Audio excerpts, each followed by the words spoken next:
ஓம் முருகா சரணம், கந்தா சரணம், கதிர்வேலா சரணம், அறுபடை வீடு கொண்ட முருகப்பெருமானே சரணம் சரணம்.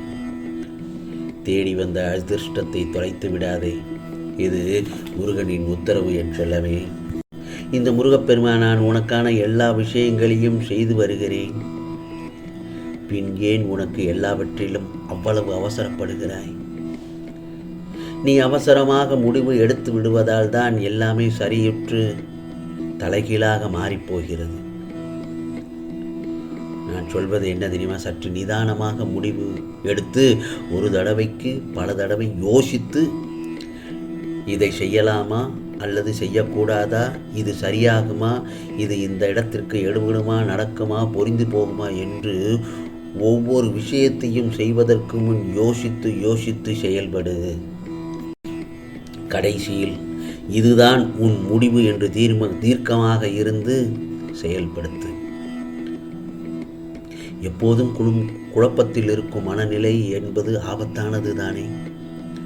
முடிவு எடுப்பதில் குழப்பம் என்பது உனக்கு நீயே அறியாமை என்னும் வலையில் மாட்டிக்கொள்வதற்கு சமமாகும். ஏன் சொல்கிறேன் என்றால் அது உன் மூச்சையே திணற வைக்கும்.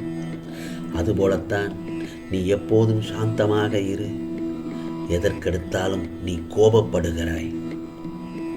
உன் எதிர்பார்ப்பு என்ற ஒன்றினால் தான் கோபம் வருகிறது. எதிர்பார்ப்பது எப்போதுமே சாதகமாகும் என்று சொல்ல முடியாது. சில நேரங்களில் நடக்கவும் செய்யும். சந்தர்ப்ப சூழ்நிலையால் விதிப்படி கர்ம வினையின்படி நடக்காமலும் இருக்கும். புரிகிறதா? நாம் அதை ஆபத்தாக ஆக்கிவிடக்கூடாது. நீயோ ஏதாவது ஒரு கற்பனையில் மிதந்து விடுகிறாய். வாழ்க்கையை நல்லபடியாக வழி நடத்தி செல். சந்தோஷத்தில் சிரிக்கிறாய், ஆனால் இதே கஷ்டத்திலோ நீ கலங்கி போய் விடுகிறாய். அதனால் இரண்டுமே ஒன்றாக எடுக்க பழகிக் கொள்ள வேண்டும். ஏனென்றால் வாழ்க்கையில் சந்தோஷமும் கஷ்டமும் மாறி மாறி வந்து மறைந்து கொண்டேதானே இருக்கும். அதற்கு ஏற்றார் போல வாழ கற்றுக்கொள்ள வேண்டும். நீயே முடிவை அவசரமாக எடுக்கக்கூடாது. புரிகிறதா? எல்லா சூழல்களையும் கடந்து வருகிறாய். நீ எனக்கு தெரியும். கஷ்டம் என்று எதிலும் ஒதுங்கி போகாதே. ஏனென்றால் கஷ்டத்தை கஷ்டமாக எடுக்காமல் சவாலாக எடுத்து அதை நிவர்த்தி பண்ணுவதற்கு நிச்சயமாக வழிவு இருக்கும்.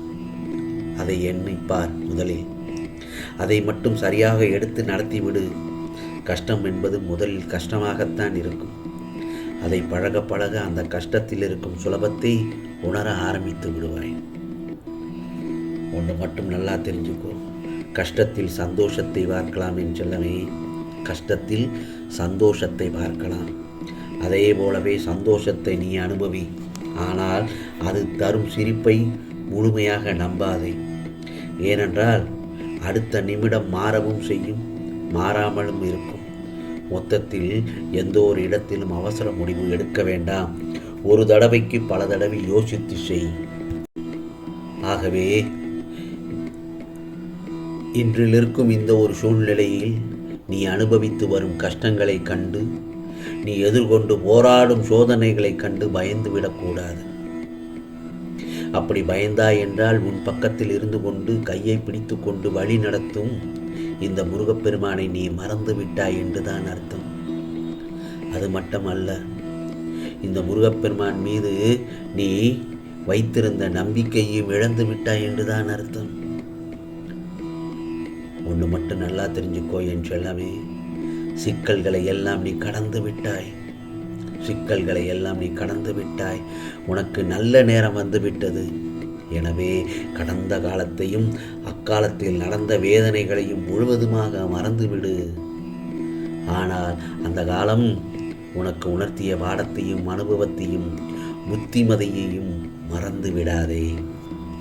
இதை என் செல்லப்பிள்ளைக்கு நான் பல தடவை, ஏன் எப்படியும் 100 தடவைக்கு மேலாவது இதை நான் உனக்கு சொல்லியிருப்பேன். ஒரு காலமும் நீ அதை மறக்கக்கூடாது என்றுதான். மனதில் அதை நீ ஆழமாக பதிய வைத்துக்கொள். இனி இந்த முருகப்பெருமான் கொடுக்கப் போகிற வளமான வாழ்க்கையில் அதே தவறை மீண்டும் செய்துவிடக்கூடாது. புரிகிறதா? இனி உனக்கு வரப்போவது நல்ல காலம் மட்டும்தான். உன் பக்தியையும் உன் அன்பையும் ஏற்றுக்கொண்ட இந்த முருகப்பெருமான் விரைவில் இன்றோ நாளையோ நிச்சயம் உன்னுடைய வேண்டுதல்களை எல்லாம் மற்றும் நீண்ட நாட்களாக வேண்டியவை எல்லாம் கட்டாயமாக நிறைவேற்றி தருவேன். இனி நீ கவலைப்பட தேவையே இல்லை. சிறப்பான ஒரு வாழ்க்கை, அதுவும் நலமான வாழ்க்கைக்கு உன்னை விரைவில் அழைத்துச் செல்லப் போகிறேன். பிறகு நீ எந்த ஒரு குறையும் இல்லாமல் செல்வ செழிப்புடன் நலமோடு வாழப்போகிறாய். நீ சோதனை காலத்தை கடந்து வந்த காரணத்தினாலும் கர்மவினை பலன்களை எல்லாம் நான் கரைந்தோட செய்ததாலும் இனி எந்த ஒரு பயமும் வேண்டாம். உனக்கு இனி துன்பமும் இல்லாத துயரமும் இல்லாத ஒரு மகிழ்ச்சியான வாழ்க்கையை வாழ இந்த முருகப்பெருமான் இப்போது உறுதியான அடித்தளத்தை அமைத்து கொண்டிருக்கிறேன். உனது எல்லா பிரச்சனைகளும் நிறைவேற்ற இதோ நான் இருக்கிறேன். யாம் இருக்க பயம் ஏன்? வேலுண்டு விலையில்லை முருகா முருகா என்று என் நாமத்தை சொல்லிக்கொண்டே இருக்கும் என் செல்ல பிள்ளைக்கு நல்லதொரு விடியலை காட்டப் போகிறேன். கவலைப்படாதே, உனக்கான நல்ல நேரம் பிறந்து விட்டது. நான் இருக்கும்போது நீ எந்த ஒரு தருணத்திலும் பயப்படக்கூடாது. நீ எடுத்து வைக்கும் ஒவ்வொரு அடியிலும் உனக்கு பின்னால் நான் உனக்கு உந்து சக்தியாக இருந்து அதை எப்படி நீ எதிர்கொள்ள வேண்டும், எப்படி வாழ்க்கையை கடக்க வேண்டும் என்ற வழிமுறைகளை நான் உனக்கு பின்னாளிலிருந்து சொல்லிக்கொண்டே தான் இருக்கிறேன். இந்த முருகப்பெருமான் சொல்வதை கேட்டு நட என் செல்லமே. உன் வாழ்க்கை வெளிச்சமாகும், ஒளிமயமாகும். உனக்கானதெல்லாம் நிச்சயமாக நல்லது நடக்கும். நல்லது மட்டுமே நடக்கும், அதுவும் நன்மையாகவே நடக்கும். இது பழனி முருகனின் அருள் வாக்கு. ஓம் சரவண பவ, ஓம் சரவண பவ, ஓம் சரவண பவ.